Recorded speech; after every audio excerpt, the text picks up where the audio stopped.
Il refuse de mettre son manteau, de sortir, de marcher dehors, tout le temps. Et vous vous demandez pourquoi refuse-t-il tout le temps? Et si ce n'était pas un caprice, mais une façon pour son cerveau et un maladie de nerfs de vous transmettre un message? Bonjour, je suis Albert Audrey, neurocoach Alzheimer. Si vous êtes aidant familiaux ou professionnel de terrain et face à Alzheimer au quotidien, cette vidéo est faite pour vous. Vous allez comprendre pourquoi sortir devient un stress accru, comment répondre intelligemment et comment transformer ce refus en moment de coopération et de lien. En 7 minutes, vous allez découvrir ce que les neurosciences nous apprennent sur le refus de sortir. Comment écouter autrement et respecter le rythme et les émotions. Comment appliquer le pilier d'égalité aidant-aidé que vous avez que dans la méthode NIR et comment préserver la relation tout en permettant la mobilité et l'activité. Car dans la méthode NIR, on ne force pas, on accompagne avec compréhension et respect. Alors c'est parti, qu'est-ce qui se passe dans un cerveau Alzheimer quand il y a un refus de sortir? Alors il faut savoir que le cerveau Alzheimer, c'est un cerveau émotionnel. Il va tout faire en fonction de ce qu'il ressent. Et le cerveau Alzheimer, il perçoit le monde extérieur comme imprévisible et potentiellement dangereux. Cela dit, votre cerveau, à vous, le cerveau de tout le monde en fait, il réagit comme cela. Dites-vous que votre cerveau, quoi que vous fassiez dans votre vie, il préférera toujours un inconfort connu, parce qu'il sait comment réagir et avoir le contrôle, qu'un inconfort inconnu. Vous savez bien aussi que dans le cerveau Alzheimer, les repères spatio-temporels, ils sont fragiles et donc ça peut entraîner une perte de confiance. Sortir dehors, oui, d'accord, mais si je reconnais rien, si je tombe, si on voit que je suis pas normale.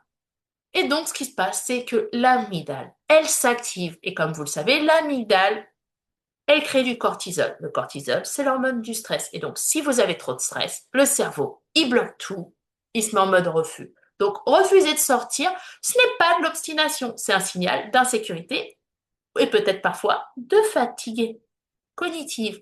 Alors, par contre, on est souvent beaucoup à réagir de la mauvaise manière. Ce n'est pas un reproche, je vous jette pas la pierre, je vous explique juste ce qui peut se passer. Parfois, on va dire, allez, il faut y aller quand même. Ou on va culpabiliser la personne. Tu dois sortir, c'est pour ton bien. Si tu sors pas, tu seras malade. Il fait beau, c'est dommage.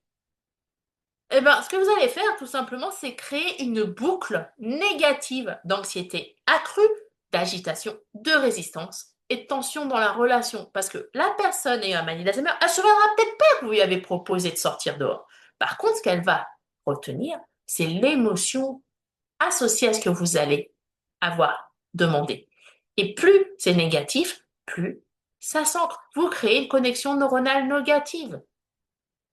Et donc, le résultat, il est négatif. Donc, avec la méthode lien, on va changer la logique. On va écouter, on va observer, on va s'adapter tout en respectant le pied d'égalité, aidant, aider. Et pour ça, il y a une solution en 3 étapes totalement imparables. Étape numéro 1, on va observer et comprendre.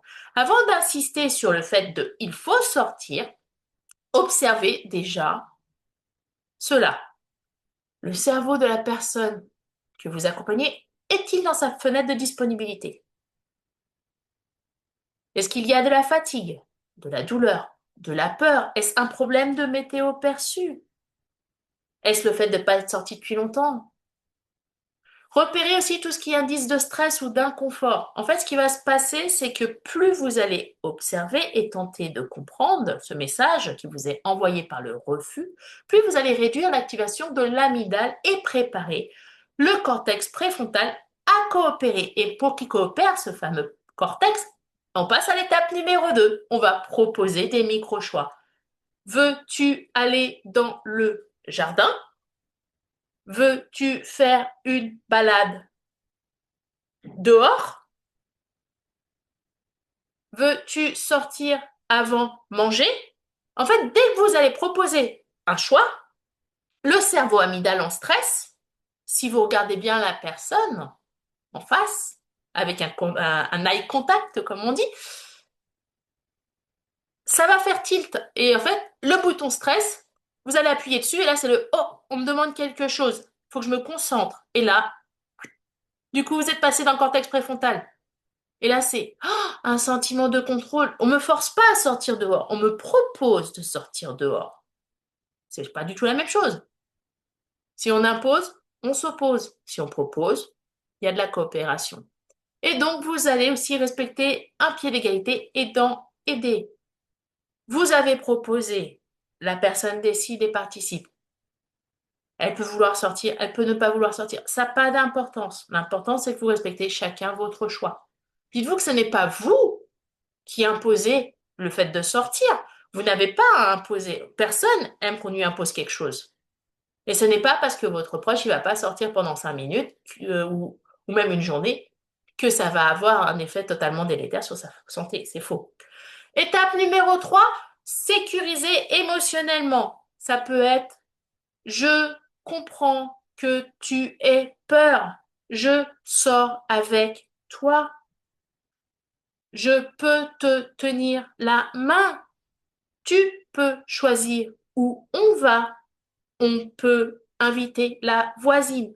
En fait, plus vous allez sécuriser émotionnellement, plus vous allez instaurer du calme et donc vous allez couper l'activité de l'amygdale et favoriser la coopération. N'oubliez pas que la maladie d'Alzheimer, vous devez la prendre comme un handicap, pas comme une maladie.